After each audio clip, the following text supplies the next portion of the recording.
Semua pintu tertutup kecuali pintu Rasulullah, membaca sholawat. Kebesaran Rasulullah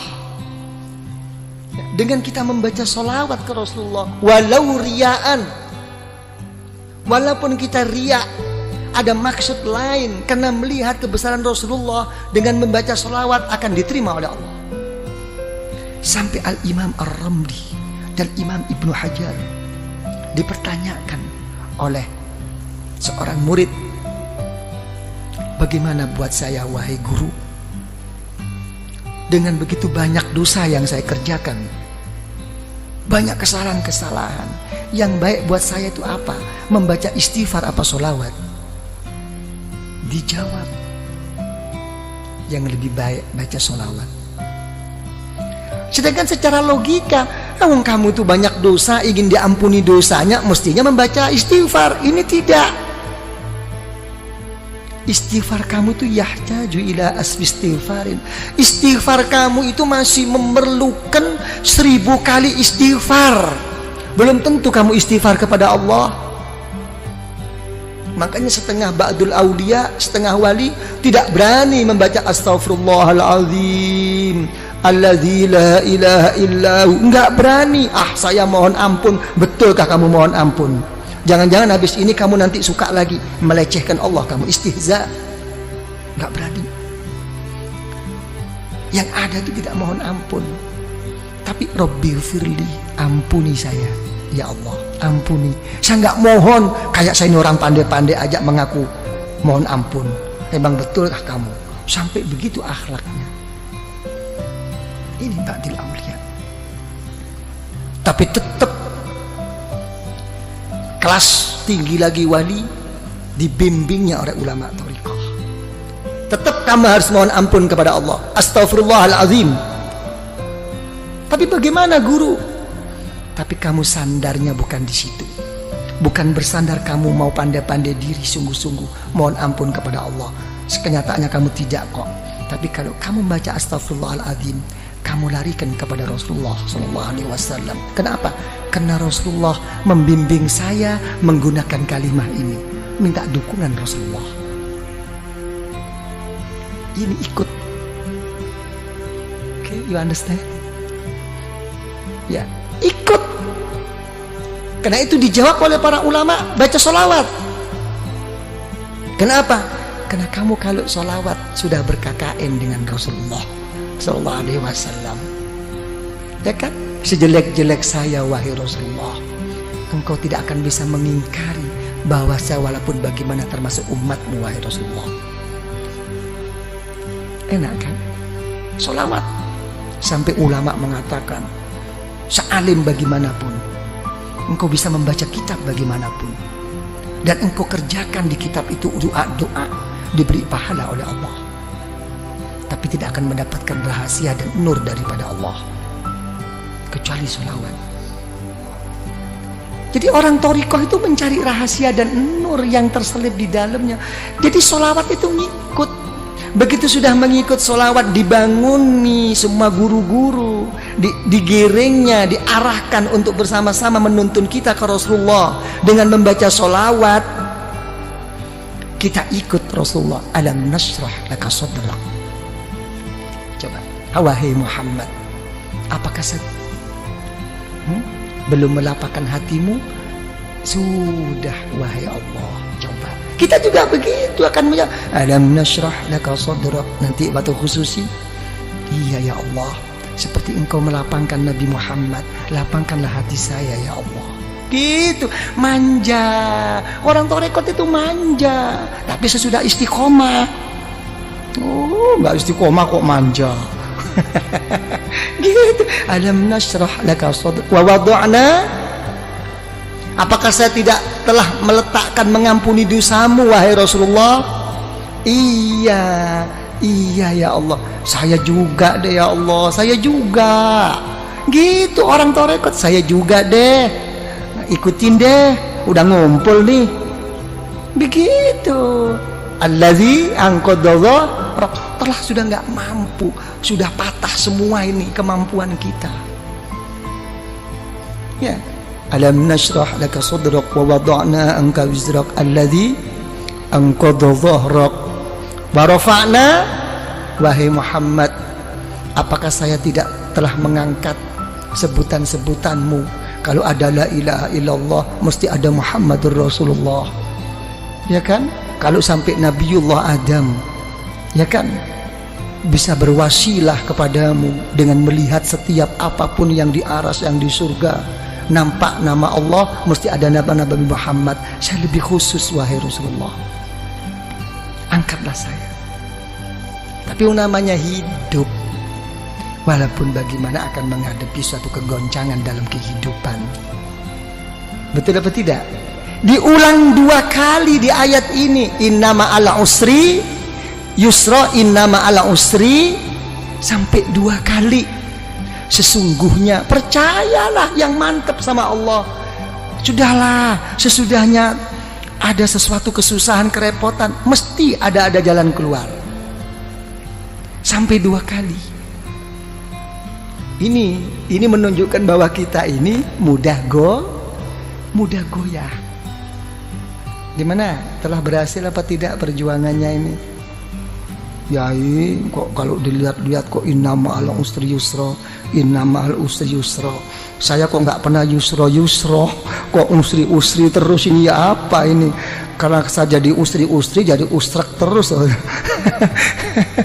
Musrak terus saya ini. Ayo ngomong. Ya, gimana kok sampai tidak berhasil semua ini? Ya, zaman dulu semuanya serba mudah, kita susah. Sekarang kok kenyataannya seperti ini Indonesia. Ini makin susah apa makin gimana ini kesempatan? Saya nggak ngomong soal susah, makin ada kesempatan nggak kita ini mau masuk ini? Nah, urusan apapun, bisnis apapun. Coba ngomong. Nggak bisa menjawab. Ya, sekarang kita ini kayak main apa? Nopo? Kartu nopo, cara bahasa Inggris apa itu? Gambling. Iya. Iya. Kita kayak main sekarang, kita menghadapi kayak orang main apa? Spekulasi terus. Betul-betul kembali kepada takdir Allah sekarang kita, nasib-nasiban. Iya. Jadi menteri sedikit sudah seneng, jatuh lagi. Kan bingung kita ini. Ayo ngomong kalau udah begini. Nih Pak Sofyan jadi menteri tapi besok turun, bingung. Wis karuan becak bae. Iya, mesti dikasih tahu. Iya. Ini gambling ya kita ini ya, main terus ini kita. Nah, coba ya apa kalau udah begini? Hah? Tidak pasti. Keadaan kita ini masih begini terus Pak Arifin ya. Nah, tidak mau kemana arah kita ini? Ya kan ya? Coba mau kemana nih?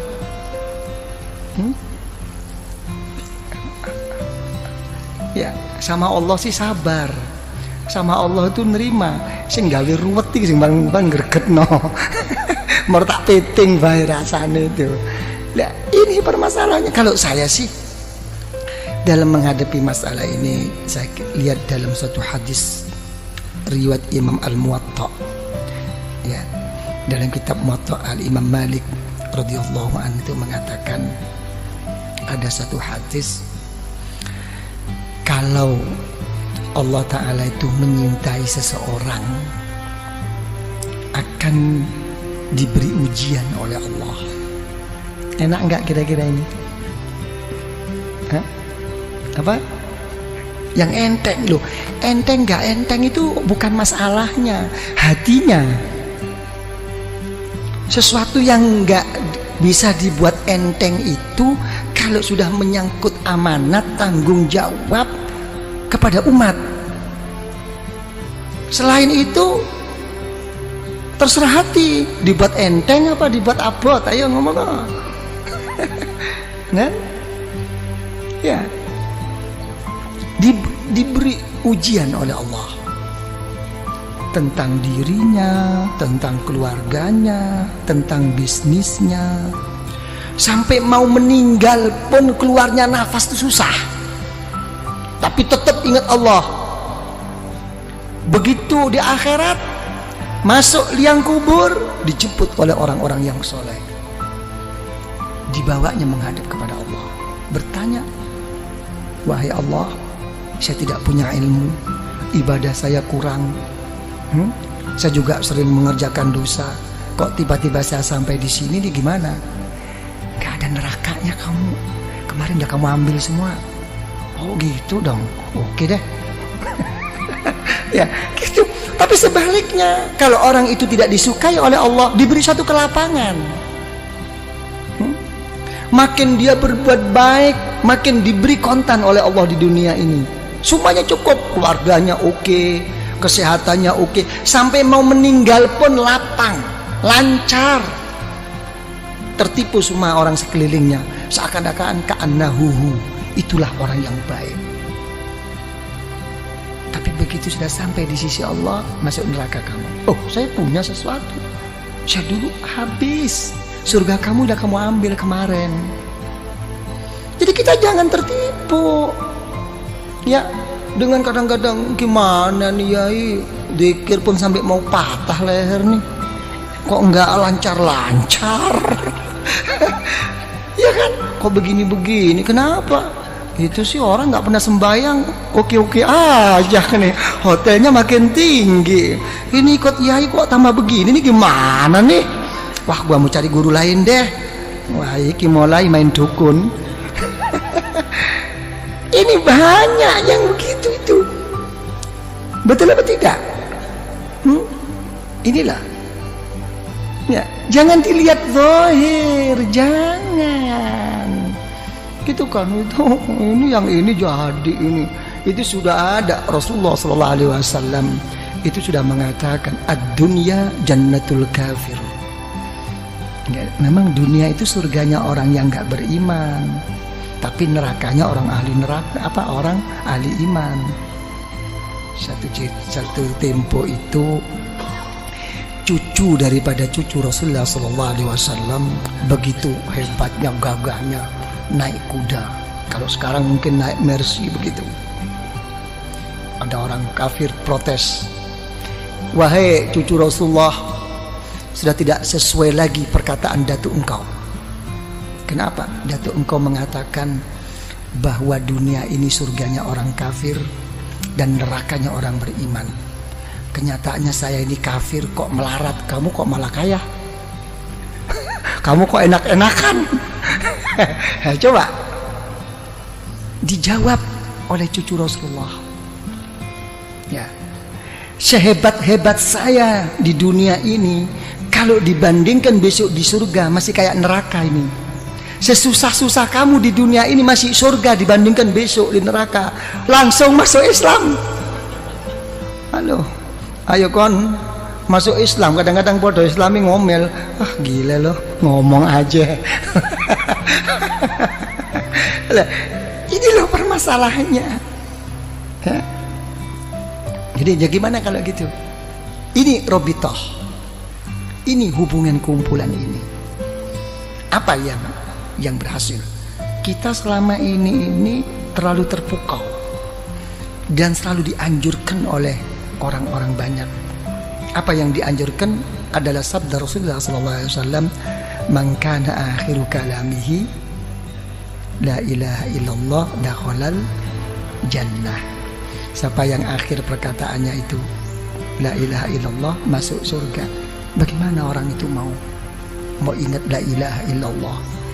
Ya, pada saat itu semua setan, iblis sudah datang semua kok. Silahkan kamu jadi orang kiai, jadi orang yang soleh, jadi ini. Yang penting nanti akan meninggal, akakun gude iman kamu. Susah.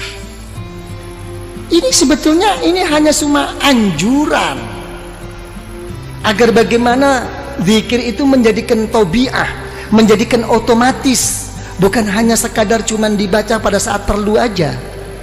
Dengan keotomatisannya itu insya Allah, ya, menghadapi segala kesusahan mau meninggal ini akan diingati oleh Allah, dakhalal jannah.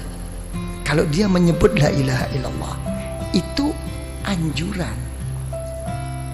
Tapi praktek Rasulullah tidak begini kok. Praktek Rasulullah akan meninggal itu justru beliau tidak mengatakan la ilaha illallah, malah beliau berdoa, Allahumma ar-rafiqul, ya Allah, pertemukan saya ya Allah, kumpulkan saya ya Allah dengan kawan-kawan saya yang mulia ini. Coba, ini Rasulullah nangis. Sayyidatuna Aisyah radhiyallahu anha, idzan la yakhtarna, karena Rasulullah sudah menyebut-nyebut orang-orang yang saleh, menyebut orang-orang yang tinggi di sisi Allah. Sudah jelas Rasulullah tidak akan memilih kita, akan kembali Rasulullah kepada Allah. Ini ternampak, semua kawan Rasulullah itu ternampak orang-orang yang soleh ini. Ada satu kerinduan bertemu mereka-mereka. Ini maksudnya Robitoh itu di sini. Makanya ada istilah, dalam istilah ulama Thariqah itu apa? Ar-rafiq qabla thariq. Ya, mencari kawan itu sebelum melangkah berjalan ke arah mana. Cari kawan, apalagi ke Allah.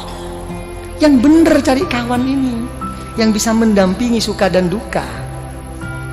Itu doa Rasulullah.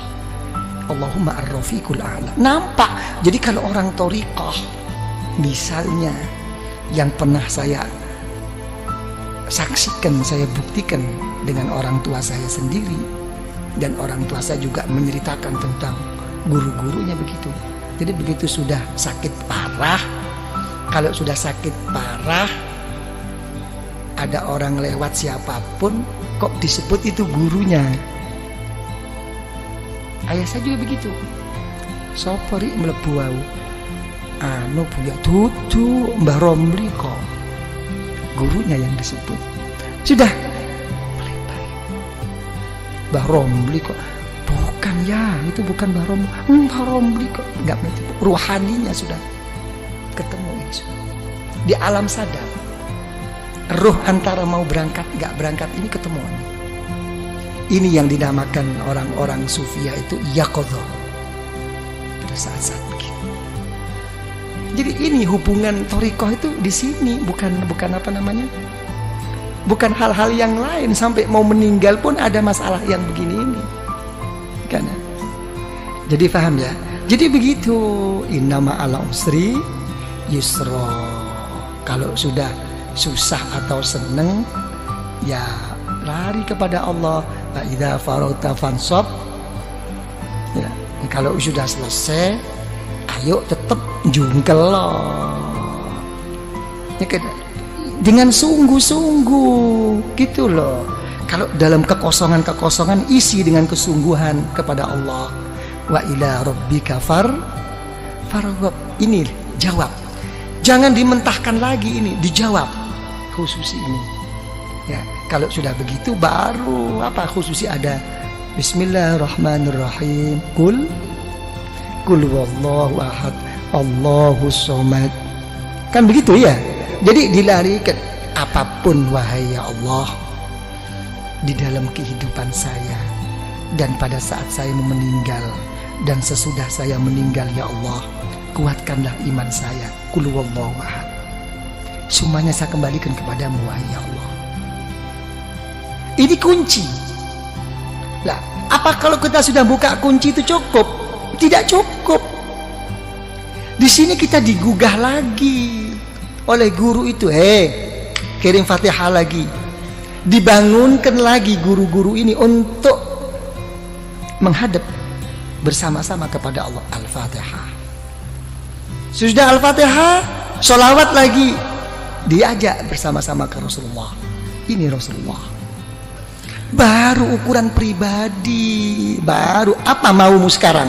Ditantang oleh guru-guru. Apa maumu? Kamu ngetok-ngetok sama aku terus-terus kayak begini. Apa maumu? Nah, ini pribadi. Mauku ini. Karena kita sudah dituntun oleh guru, sudah melalui wasilah Robito oleh guru, dibawa oleh guru rohani kita, didudukkan di depan Allah. Ini hawa, ini Allah. Ini di depanmu. Perlu apa kamu sekarang? Didampingi oleh gurunya di belakangnya. Ini disepuhkan, dituntun sampai di hadapan Allah. Apa kenyataannya dikhususi? Menyebut nama Allah. kepentingan pribadinya. Allahumma ya qadiyal hajat. Ginilah.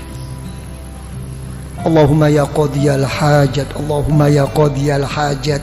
Ya Allah, ya, yang memberi, yang memutus, yang menyampaikan segala kehajatan kita, ya Allah. Allahumma ya qadiyal hajat, Allahumma ya qadiyal hajat. Ya, gitu.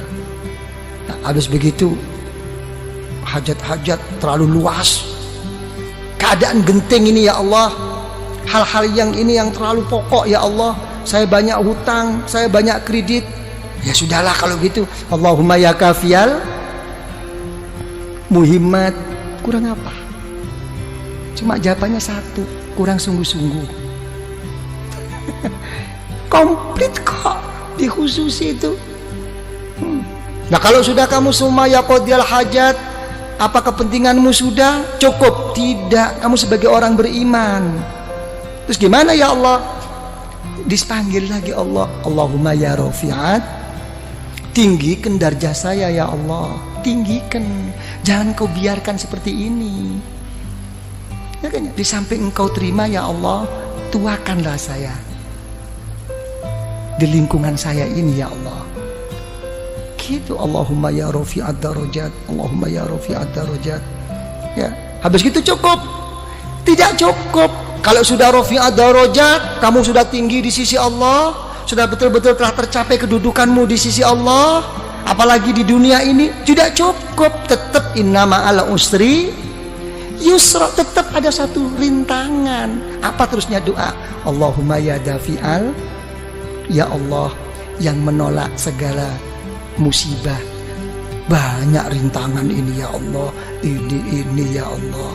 Begitu. Bukan berarti terus udah sukses, saya sudah beres, ini sudah oke lah semuanya. Nggak mungkin.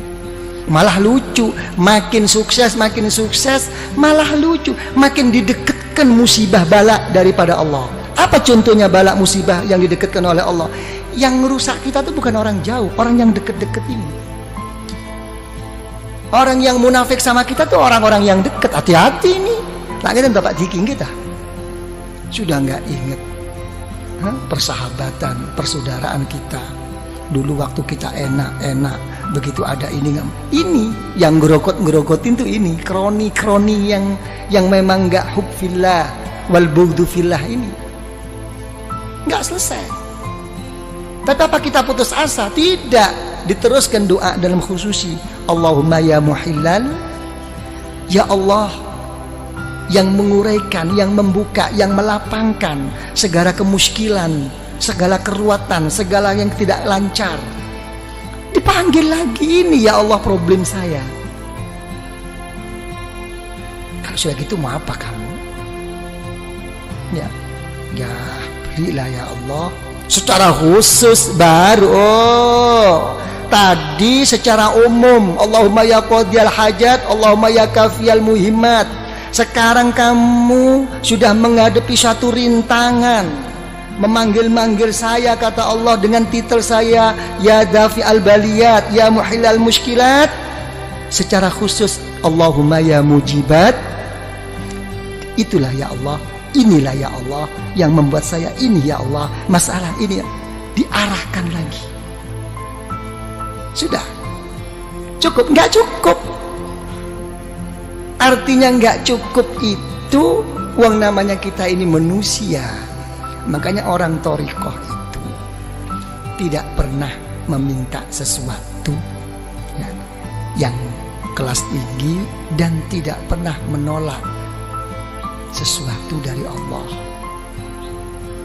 Yang ditekankan di dalam hatinya itu hanya satu, bal nas'alul afiyah, saya minta perlindungan. Bukan berarti hal begini ini tidak minta, mendahulukan perlindungan. Saya minta ini, saya mau ini, pokok disertai perlindunganmu ya Allah. Ini dulu lancar semua, oke semua, ya kan ya? Apa perlindungan? Allahumma ya syafial amrod, sembuhkan saya. Walaupun tidak berhasil, pokoknya waras. Mek wis waras kabeh, cukup nggak cukup? Kita selalu ingin Allahumma ya arhamar ingin dirahmati. Kalau kita nggak dirahmati oleh Allah, mau pakai resep apa sekarang? Dunia sudah terbalik. Ra'a ma'rufan munkar, wa munkaran ma'rufa. Zaman sekarang itu begini kok. Yang baik dianggap buruk, yang buruk pokoknya mengikuti kepentingan.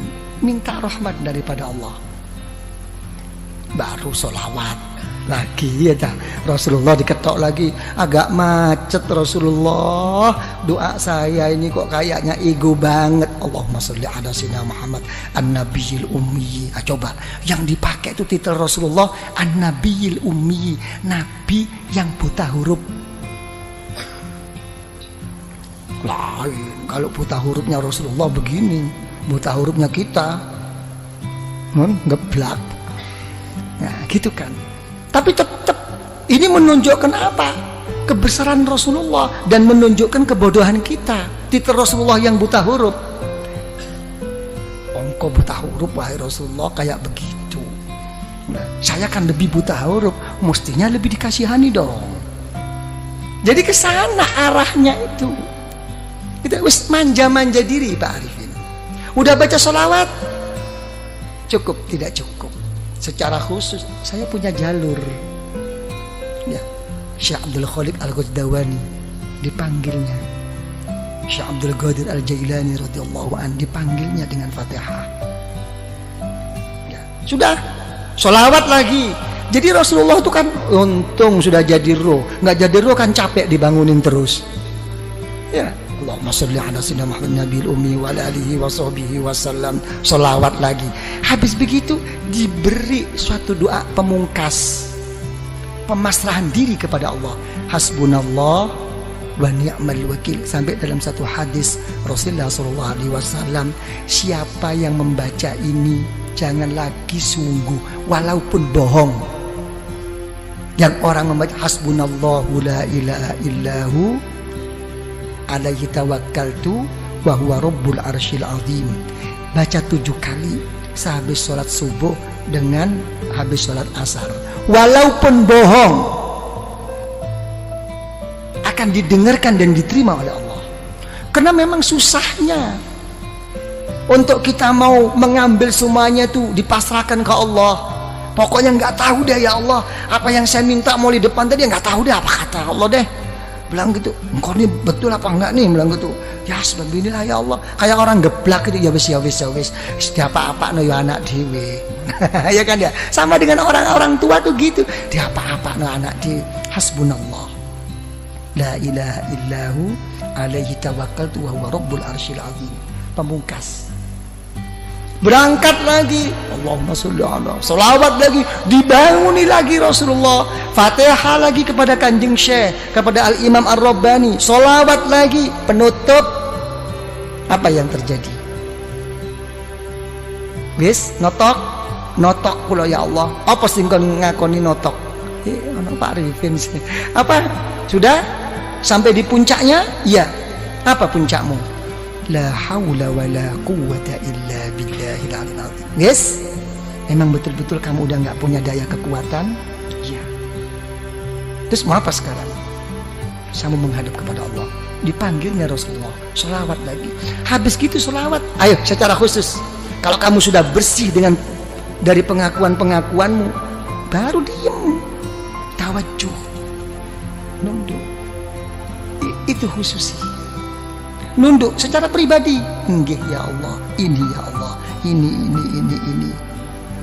Ditutup dengan pembuka agar semuanya jadi terbuka langsung kepada Allah dengan Al-Fatihah. Sholawat lagi. Habis sholawat lagi, udah habis. Oh, udah sampai di situ tahapanmu di dalam menghadap kepada Allah. Oke, mari kamu manja. Ya Latif, ya Latif, ya Latif ya. Dari manjanya kita ini kadang-kadang nggak jelas ya Latifnya tuh tip tip tip tip tip. ya tip tip tip tip ya Latif, ya Latif, ya Latif, ya Latif, ya Latif ya. Ya Latif, ya Latif, ya Latif, ya Latif. Manja. Allah Ta'ala yang maha pengasih dan penyayang, Allah Ta'ala yang maha lembut. Sampai doanya bi khofil kal khofi. Memang saya begini posisi saya ya Allah, serba kurang, serba apa, tapi tolong ya Allah, mesti ada dong Sekecil-kecil apapun rasa kasih sayangmu untuk saya kan, berikan dong. Kurang ngopo? Lah, ini khususi. Habis gitu Fatihah lagi, ya kan? Sholawat lagi. Habis sholawat baru menghadap secara khusus, jangan panjang-panjang, menghadirkan keagungan Allah dengan melalui apa kekurangan dirinya. Diam. Saya tidak bisa apa-apa ya Allah. Saya tidak bisa matur. Ilmumu ya Allah lebih daripada pematurku, daripada ungkapanku, daripada pengakuanku. Ilmumu telah mengetahui keadaan saya sekarang ya Allah. Dekatkan. Melalui apa? Dengan rahmat, kebesaran Allah di dalam rahmatnya dan pengampunannya. Selesai. Jangan ingat dosa waktu itu, udah berangkat aja. Oke? Nah, itu baru Fatihah selesai. Terus coba gimana? Ada yang perlu diperkembangkan? Kenapa? Jeding. Oh, ya. Coba apa ya? Ya, jangan lupa nanti baca apa? Hasbunallah la ilaha illahu alaihi tawakkaltu wa huwa rabbul arsyil azim. Itu pokok itu. Coba apa yang perlu dianukan? Kanca Madura. Dan kanca Madura kamu saja. Dan nggak dikasih tahu kemarin ya. Kok nggak ada muncul anak-anak di mana anak. Dan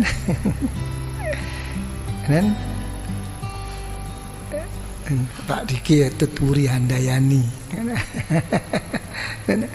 Kenapa Pak Diki? Hilang semua. Hilang ya. Nanti kalau saya pulang aja diinget-inget. Datang sendiri. Ya, kenapa? Ya enak. Tapi juga harus ke situ gitu. Ya, rasanya belum ke situ, coba tetap harus ke situ gitu. Ya, jangan nunggu Pak Arifin, jangan nunggu harus begini. Kalau kata orang Sufi itu siru ilallah urjan wa makasira wala tantazir sihah wal farah fa inna intidharahuma bitalah. Kalau kepada Allah itu pincang-pincang, pecah-pecah, kurang-kurang, berangkat saja. Berangkat. Jangan nunggu sehat, jangan nunggu sempat. Masih repot yai, ini nggih pun kula trimo repote, muga-muga tambah repot ben gak teko. Enggak bisa. Jadi nikmat kesempatan itu nikmat besar. Jangan menunggu. Kalau orang itu menunggu sehat ya dan menunggu kesempatan dalam berangkat kepada Allah, tidak akan mendapatkan. Nanti akan datang lagi, akan begitu lagi. Nggak tahu. Kayaknya semua kesusahan itu diajak komunikasi mau berangkat itu. Sampai pinggangnya pun ditanyakan, gimana Gang, mau berangkat nggak? Kayaknya kok agak kaku ini. Nggak jadi kok.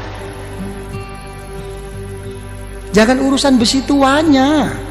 Urusan pinggangnya juga begitu. Kan cuma turun kamah, ayo ngocak. Derem ngocak. Nah, ini hal-hal begini ini kayak kawan-kawan Madura ini hati-hati. Kenapa saya katakan hati-hati? Begini ya, ini ngomong tentang niat. Semua itu kata Rasulullah SAW, ila ma hajaru ilaih. Semua itu akan kembali kepada hijrahnya. Kalau orang itu hijrahnya itu walaupun ke Mekah dan berdampingan dengan Baitullah, ya.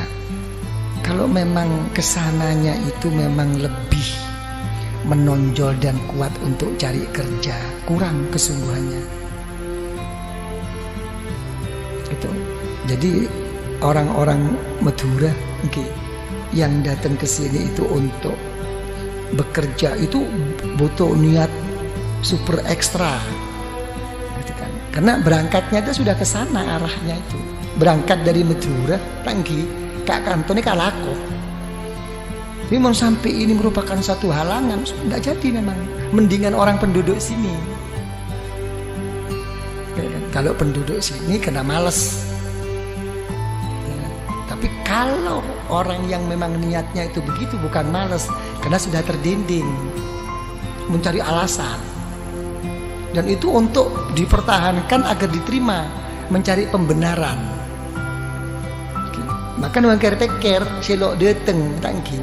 Biasanya orang-orang yang diajak kepada Allah tidak mau datang dengan alasan macam-macam. Tolong dibuktikan, betulkah dia itu sibuk?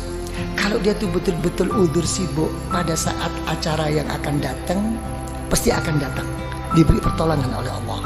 Tapi kalau dia nggak betul-betul sibuk, kena males, lihat paling nggak keng toju aroko. Dan berikutnya akan begitu terus. Dan untuk memberangkatkan itu susah. Dia hanya mempunyai i'tiqad. Untuk menjadi orang yang berangkat itu susah.